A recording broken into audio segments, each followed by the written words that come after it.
Kepada Ibu di surga, Randy akan mendoakan di sini. Kepada Bapak semoga bisa pulang, bisa berkumpul kembali. Buat Bapak, semoga ingat sama kakak-kakak.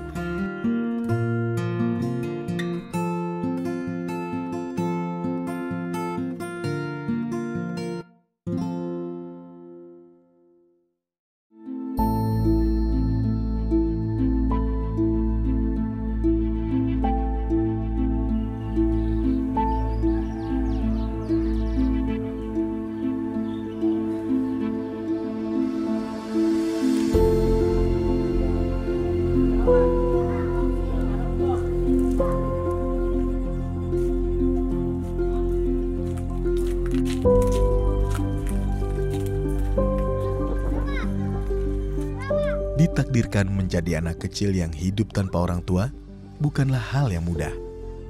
Di balik keceriaan di hadapan teman-temannya, tersimpan getir yang luar biasa. Dan hanya sikap tegar satu-satunya jalan untuk menjadi yang terbaik bagi diri sendiri dan keluarga. Nama saya Randy, umur 14 tahun, tinggal di Jakarta.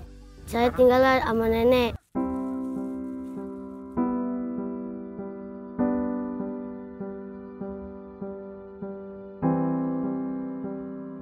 Bapak di Sulawesi. Mama saya udah nggak ada. Mama Randy sebelum sakit kerja di PT.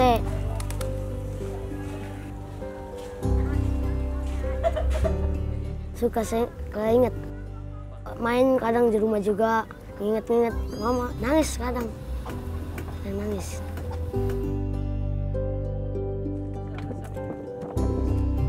Randy, udah lama banget saya nggak ketemu Bapak.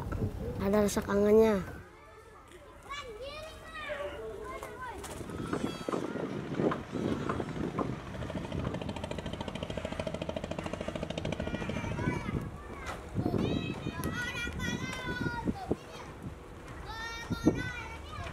Randy udah nggak sekolah karena udah mau jadi nelayan. Biasanya saya ke laut nyari kerang, suka mancing, kadang main sama temen. Paling kadang mandi-mandian, kalau nggak ada temen paling langsung tidur.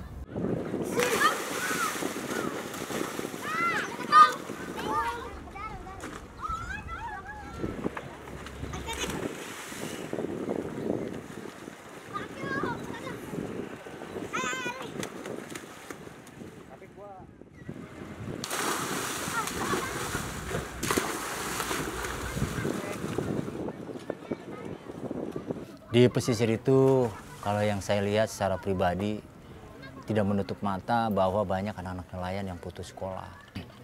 Jadi memang saya seringkali ya untuk berkunjung ataupun datang ke lokasi di pesisir ini, khususnya di pinggir laut, sebutannya Wika gitu. Jadi kondisi anak-anak ya memang ya seperti itu.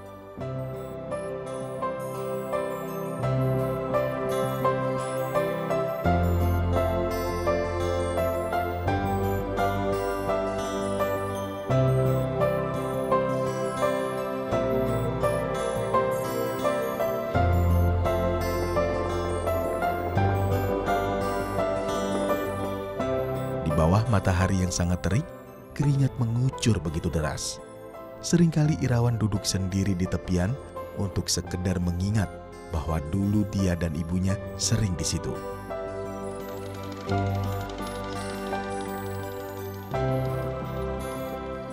Iwan suka ngelamun, ingat mama.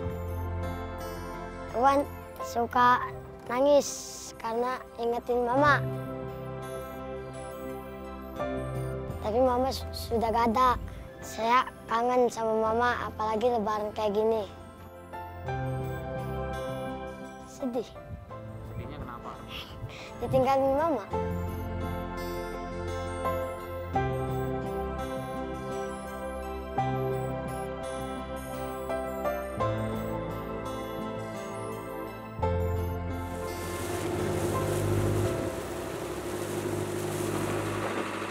Sekarang sekolah nggak? sekolah. Kelas berapa? 1. Saya kalau habis pulang sekolah, saya main sama teman-teman saya.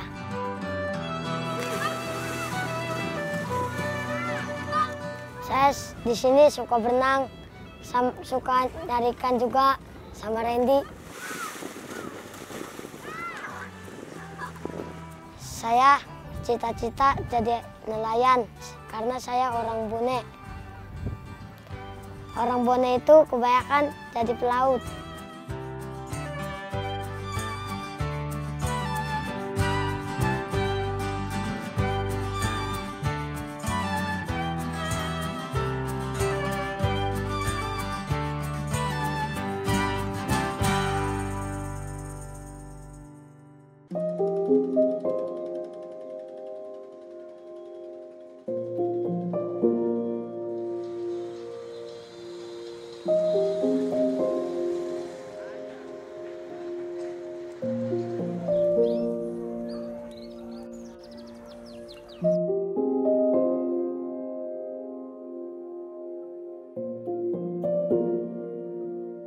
Tak kenal usia, siapa, dan bagaimana. Saat maut sudah menyapa, tak ada yang bisa menghindarinya. Kenapa harus hidup? Kenapa harus mati? Tentu Tuhan punya alasannya sendiri. Mereka sedang merindukan ibunya. Kehilangannya begitu membuat mereka terpukul. Sudah tidak ada tempat untuk bercerita. Tiada tempat mereka mengadu. Namanya kasihan anaknya. Ngadu sama siapa? Saudara bapaknya nggak ada, cuma nenek doang. Suka mimpi. Suka mimpi bangun, mak, kayak gitu Rawan. Namanya Rawan kalau lagi nggak enak badan tuh mimpi sama emaknya. Mak, kenapa? Ada emak, kayak gitu. Kalau Randy mah nggak pernah. Namanya dia nggak kali kangen sama mamanya. Rawan doang sama Desti. Kalau Desti tuh kalau kangen sama mamanya meluk neneknya. Karena kalau mamanya dulu adanya mamanya dipeluk kalau lagi sakit. Ya, emaknya nggak ada, neneknya yang dipeluk kalau sakit. Lalu malam pulangnya, jam 10 pulang tidur. Jadi kan jauh penyakit, ya kan? Kalau mau dioper ke bapaknya, saya oper. Mana mau, kalau sakit lari ke nenek. Lu mau ikut sama bapaknya nggak? Hah, kita tanya dulu. Mau ikut nenek, mau ikut bapak? Randy. Nenek, ya udah kalau nenek. Jadi kan kalau mau lihat bapaknya, lihat aja itu si Abdul sama mukanya. Kan ada fotonya sering di WA. Kalau Randy memang nggak diaku bapaknya, kalau Randy emang nakal kamu ngaku bapaknya. Karena kan dipukul Randy ya. Sering dipukul, bapaknya dipukul. Sering nanya, lu kangen nggak bapaknya? Enggak. Kalau mau dibawa sama bapaknya, saya nggak mau. Habis kecilnya ditinggal, masih kecil ditinggalin. Mama nyari duit buat makan anaknya, nyari aqua. Ya, kamu makan cuma nyari aqua sampah doang. Nyari sampah, aqua, ngehidupin anaknya, buat nyambung umur lah. Kayak gitu doang, kasihan. Kadang-kadang saya sedihnya di situ, anak saya meninggal. Kadang lagi susah meninggalnya kan. Kadang saya kalau ingat meninggal mamanya tuh saya nangis. Nangis karena orang susah meninggal.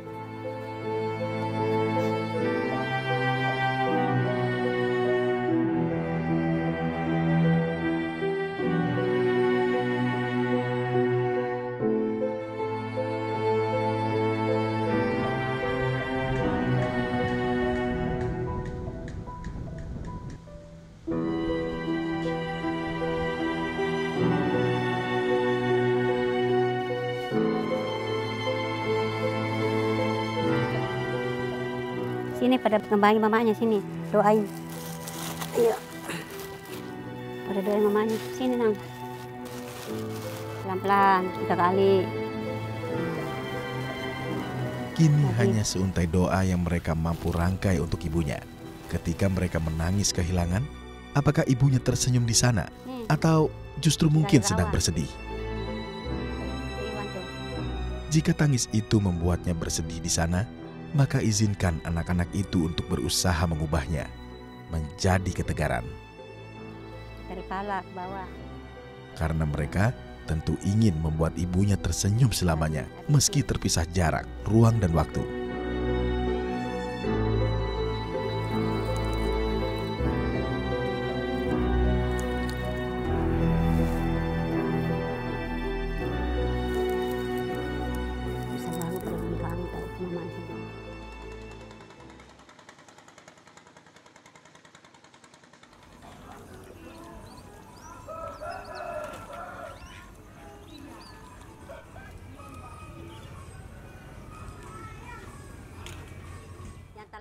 buru-buru, ntar nggak rapi lu kalau buru-buru.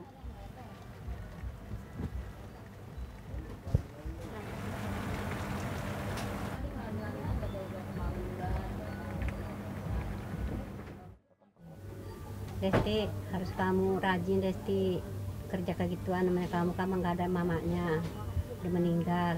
Iwan juga sama, nggak punya orang tua, Iku sama nenek doang. Harus rajin, bantu-bantu di rumah gitu. Iwan harus rajin sekolah Iwan, bangga orang tua neneknya Iwan. Mau kemana lagi Iwan kalau nggak rajin sekolah?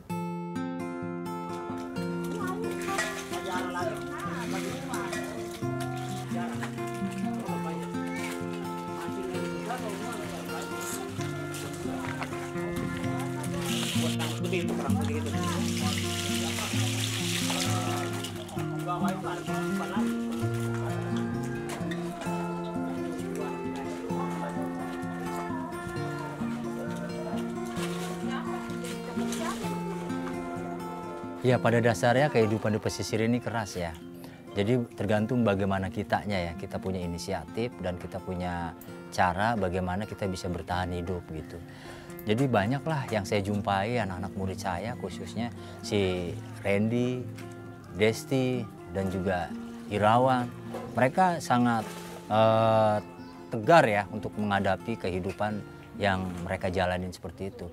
Ya, dengan hari-hari mereka mengais rezeki dengan mengupas kerang hijau dari jam 11 hingga dia selesai, tergantung dari hasil panen yang punya kerang hijaunya.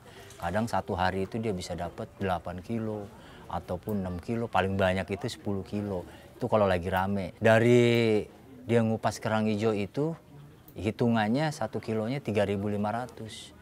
Jadi ya cukup nggak cukup hasilnya yang dari ngupas kerang hijau ya dicukup-cukupin lah. Bagaimana dia biar bisa bertahan hidup gitu dari mengais ngupas kerang hijau. 8 kilo. 8 kilo kali 3.500.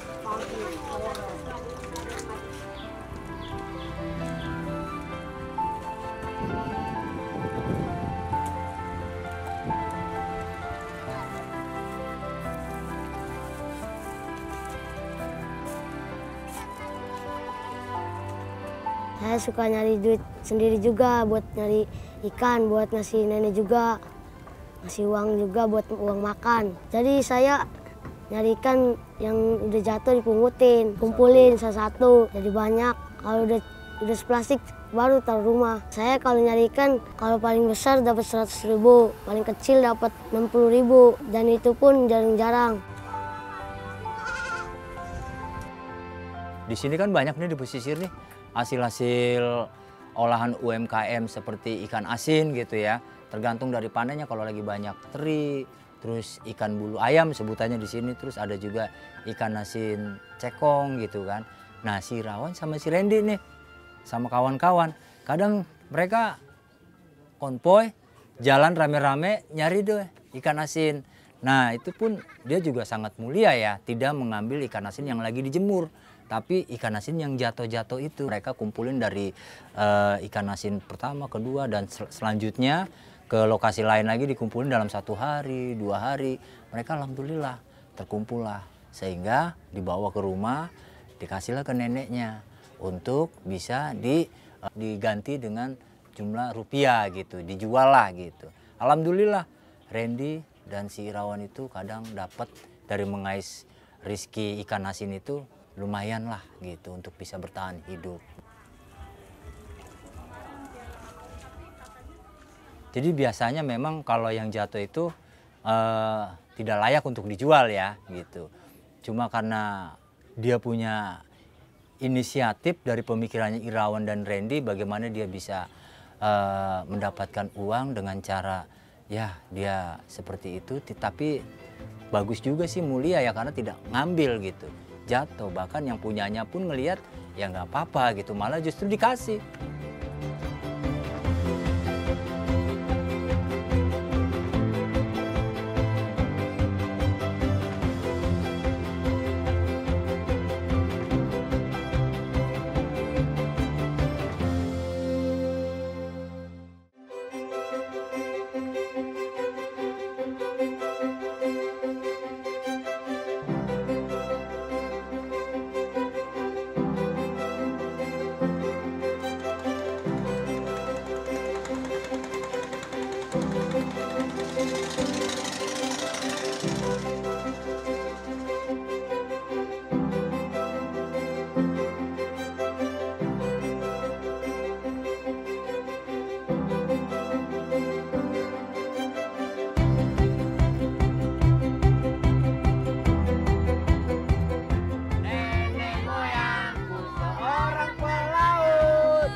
punya tebak-tebakan?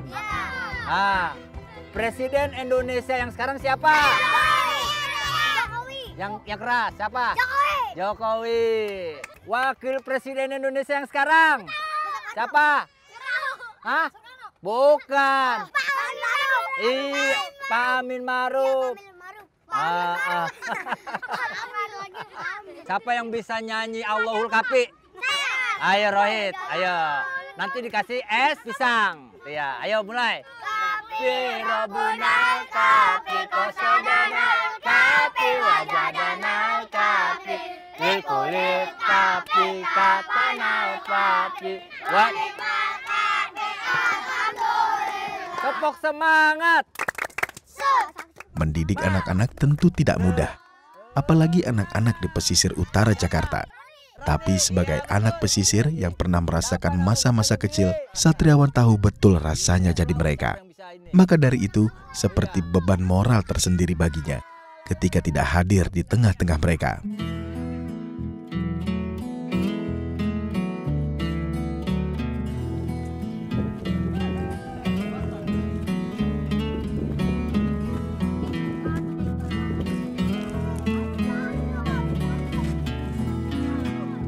Saya hadir di sini tahun 2018, sebelum pandemi Corona ada. Sekarang terhitungnya 2023 ya. Setiap saya ketemu sama anak-anak, saya pastinya ada pendekatan ya sama anak-anak itu.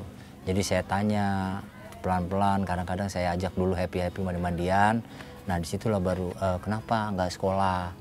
Terus alasannya mereka ya nggak satu males kah atau apa namanya, jawaban anak-anak kan begitu ya, masalah uang gitu ya. Padahal program di Jakarta ini banyak, ada kebersihan, ada pendidikan, ada kesehatan gitu. Nah itulah yang membuat saya untuk mengedukasi anak-anak pesisir di sini biar ada dia punya cita-cita.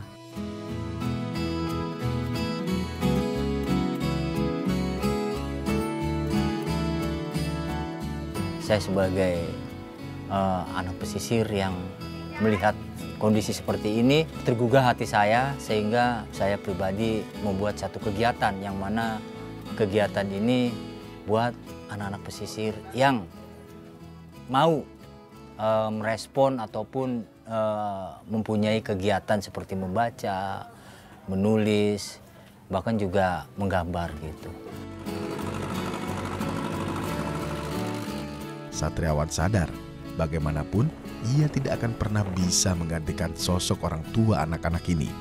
Tapi Satriawan akan selalu di sini, akan selalu bersama mereka, hingga mereka kelak akan tumbuh dewasa.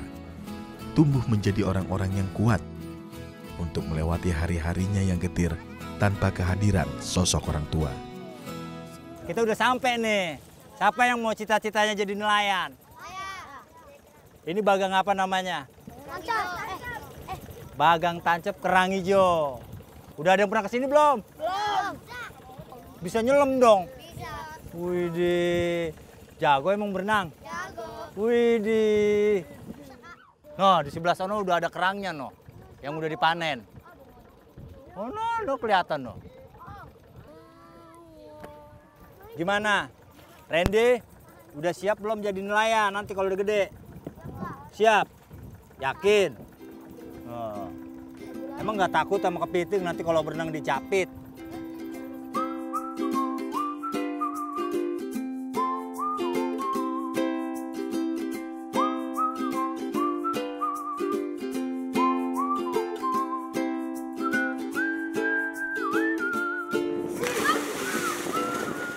Kehadiran mereka memang di pesisir itu umumnya ya, anak-anak kecil itu sudah pandai berenang. Karena memang tiap hari, tiap jam dia sering kali main di pinggir-pinggir pantai, jadi dia untuk belajar berenang itu mudah sekali gitu. Jadi kita nggak perlu khawatir gitu. Sehingga saya sebagai tokoh pemuda gitu di pesisir, ya mengajak mereka untuk fun, happy, jalan-jalan, ya mau belajar, terus kita bawa ke edukasi juga. Ini loh yang namanya bagan ternak kerang hijau. Dan mereka juga walaupun putus sekolah tapi dia happy, terhiburlah mereka. Nah saya perkenalkan bahwa ini adalah kerang hijau. pertumbuhannya seperti ini, cara berternaknya begini, alat-alat yang dibutuhkan seperti ini dan itu gitu.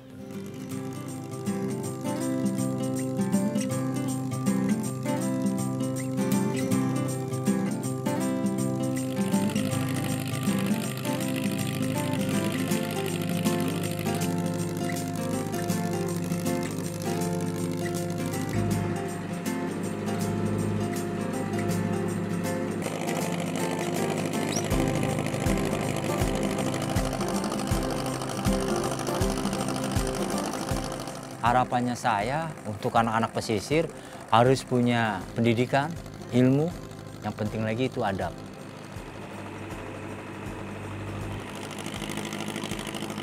Jadi dari kesemuaan itu kita akan bisa merubah, artinya merubah diri kita, di keluarga, lingkungan, dan satu harus punya cita-cita.